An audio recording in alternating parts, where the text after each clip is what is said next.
So if you were around in the late 90s, I'd say 98, 99, you probably had or wanted a set of these little guys. And these were the Cambridge Soundworks, as you can see here, the FPS2000. It was a 4.1 system. Really, really good sound. Heavy little cubes. Sold under they were sold under the Creative Labs brand, but they were made by Cambridge Soundworks. They had the nice little subwoofer with them. They had 4 satellites. You even had a set of sticks. I think you could mount these behind you on the floor on a set of poles. But with age, the control pod quits working. And I've already taken the control pod apart. And if you remember, it was on a wire, and you could like Velcro it to the bottom of your desk or whatever. But the problem was this damn thing. This is the volume control. It is the on and off, which is handled. The on-off switch part is the back half of this potentiometer. This part of the potentiometer here in the middle controls the volume, and this part of the potentiometer in the front controlled the rear front to back fade, which was controlled with this little ring outside part here, which is what that did. The problem is these get dirty and nasty or whatever inside, and they left no holes. There are no holes in this to shoot any kind of cleaner in them to clean this pot, which is bullcrap. So what would happen is, if you had a pair of these, you probably pretty much had it. You'd be listening to them, and all of a sudden the volume would just go stupidly sky-ass high, or the volume would go real low, or it would just be erratic. You could literally turn them all the way down, and you'd still have volume. So I've had a pair of these ever since they came out. I used to run them with my Creative Labs Sound Blaster Live, and it had the ability to do a digital connection, so you could, it was like a one giant DIN cable you could plug in to the SB Live to get digital audio out to them. And I used them for years and years, and they were great. And then this started going bad, so I ended up putting them in the closet, just like I did those Altec Lansings. And then I got to thinking of it. I got to looking around, and there's nowhere to buy one of these. I've looked. These were made by, I think, Alps or something like that. Or Alpha, I think, who made these. Yeah, Alpha made these out of what, Taiwan? Yeah, Taiwan. And there are some that look like this. There's nothing on DigiKey. There's nothing on Mauser. It's I believe it's a 50,000 ohm or 50K ohm pot. And there's just nothing out there to replace it with. I've seen some guys go in and rig resistors in here, resistor network. You can hot wire it there. You just jump those 2 pins and that will turn it on. And then you could put in some resistors in here and basically make it run at like half volume all the time. Then you can just use like the fader on the Windows or whatever to control the volume. That's all cool and well, but what I want to do is, as you can see, we have it's put together with these pins. So what I want to do is I'm going to drill, and you can tell I've already been sort of working on it. I'm going to drill these heads out of here, off these rivets. I'm going to try and pull these pins out and separate this thing, and then see if I can get it to clean up. If I can clean it up, then what I can do is run some wire back through it. And then once you run the wire through, basically run it through and tie it into a knot on the sides. Tie it real tight so it doesn't come back apart. And then solder it back into place, and maybe it'll work again for a while. I know I was looking around, and there's some people out there who were able to find some of these that might have been compatible.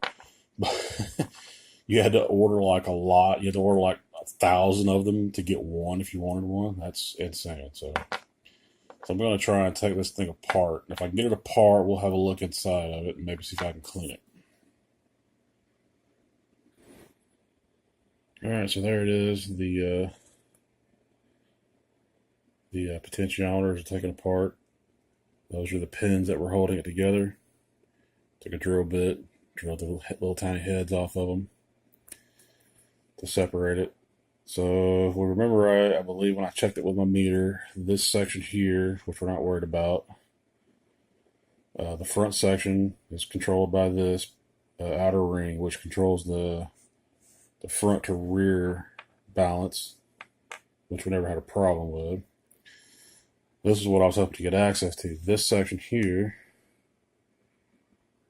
and that's the slide part. I'm sure this isn't focusing worth it down. I'm shooting this on my phone, but because I'm a little too lazy to get the camera out. So this is the slide part that rides on here. And as you can see, it's pretty nasty in there. And I believe this is the volume section, was the middle part, from what I remember with my testing it with the meter. And then the back section of this is the on-off switch. So it came apart exactly like I wanted it to. This is the part we need to clean. I want to clean this, clean that, clean it up real good, see how nasty it is. And maybe we can get these speakers back to running after all these years. Sure would be nice. I've not seen anybody fix a pair of these other than doing crazy hot wire tricks. So let me get the Q-tips out and do a little scrubbing. Maybe get a little of my spray out on it. And see what we can do. Alright, so I got it put back together. And I just reused the old pins. They're in there so damn stiff that nothing, they're not going to move. Especially once you solder it down into place, it's definitely not going to go anywhere. But I took my meter over here, trusty handy meter, everybody should have one, and measured our terminals again. So if we're off, no continuity. If we're on, we have continuity. The center 3 pins here are our volume. Before I took it apart, I did the same ohms check. And like at wide open volume on here, I would only get about, I think I was only getting like 26,000 ohms or something. And I just checked it a second ago before I started recording this, and I had like 44,000 ohms. And then you can check it the opposite direction, and as you turn it up, you'll get higher ohms here and lower ohms here. So I also did the same check for the front, for the fader control for front to rear speakers, and it appears to be working correctly also. I can't get my words out tonight. So I'm waiting on the iron to warm up, and I'm going to solder it back into place, and I'll go get the rest of the unit and see if maybe we fix this thing. If you look, you can see all this white stuff here, and that white, there's way more of it when I use my cleaner spray. And what that is the grease they use to go in here. It's almost like a lithium grease. The spray I use, of course, I'm a cheap ass, so I didn't put any lubricating spray back in here. So eventually it would probably tear itself apart, not having any lubrication in there. Good thing is it's easy to get back apart, and it's real easy to desolder as well. So maybe I'll go back and respray some good grease or something in it eventually, but for now, just to get them working again and testing, hopefully it'll work, because getting this is a pain in the ass, a new one. I mean, you could probably rig something, but you'd have to rig something that would literally fit into that housing. So we'll resolder this back to here, and then reconnect the wire and send it back home, hook up to the system, see what it does. Alright, so upon hooking these up and test running them, the subwoofer is just as noisy as can be. I mean, noisy. So here's the sub out of the box. There's inside the box. As you can see, they put some stuffing in there on the port side. But on this side, it's just as noisy as can be. This stuff's coming loose, the hot snot. Cables are probably rattling all over the place. But there's the driver. Weird, they made it out of this sticky stuff. The whole cone is sticky. But, big old beefy magnet. It's 8 ohm, 30 watts, CSW, that's Cambridge Soundworks. That would be the build dates, I guess 2000 maybe? I don't know. It's a weird way of doing a build date, but I'm going to say probably around 2000. These came out in, I think, 98, 99, or 2000, somewhere in there. But what I'm going to do is I'm going to try and get that to quit rattling and add some more polyfill. I may add more than that. I think I'm going to go get some more just to shut all this rattling up. I mean, it's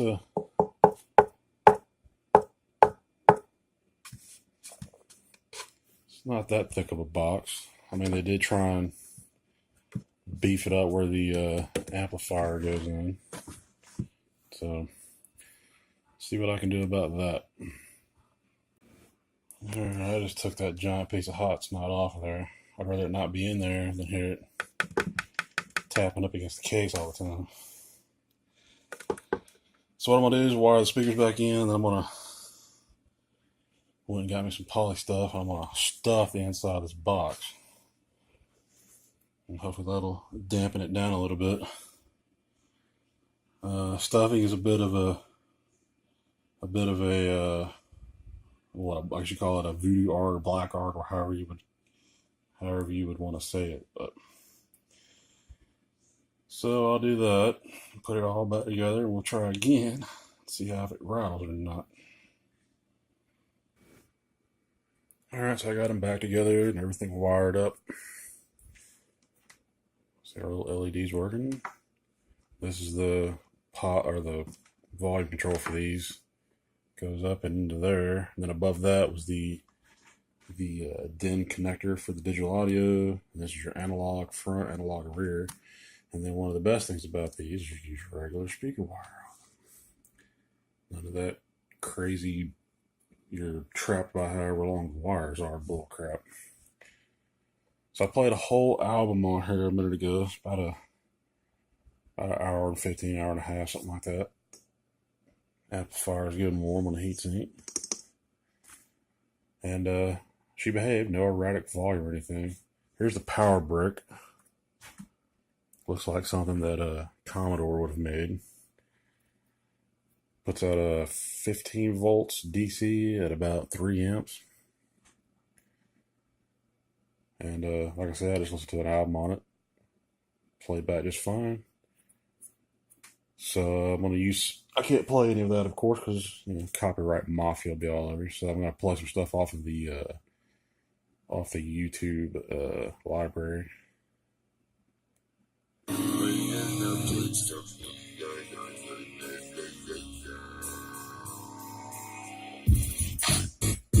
I like this jam. It's got an old Snoop Doggy Dogg and Dre vibe to it, from the 90s.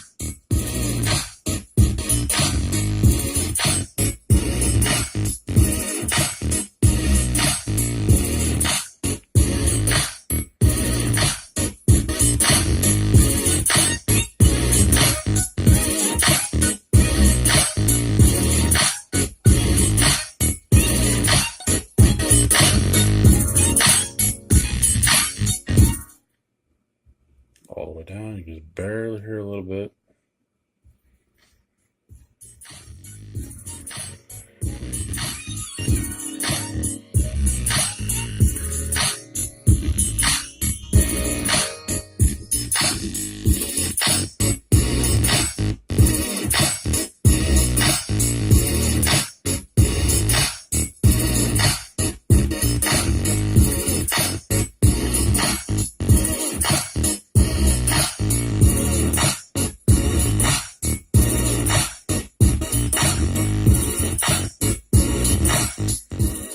So the stuffing helped a little bit, but this sub has a bad thing about farting. It's a bandpass, so the sub is in the middle of the box, and then it's ported on that corner in the back, and it tends to fart a little bit. So, and you're not going to get great bass responses on top of this table. It needs to be on a carpeted floor in a corner somewhere, or under a desk. Under a desk probably the best. So.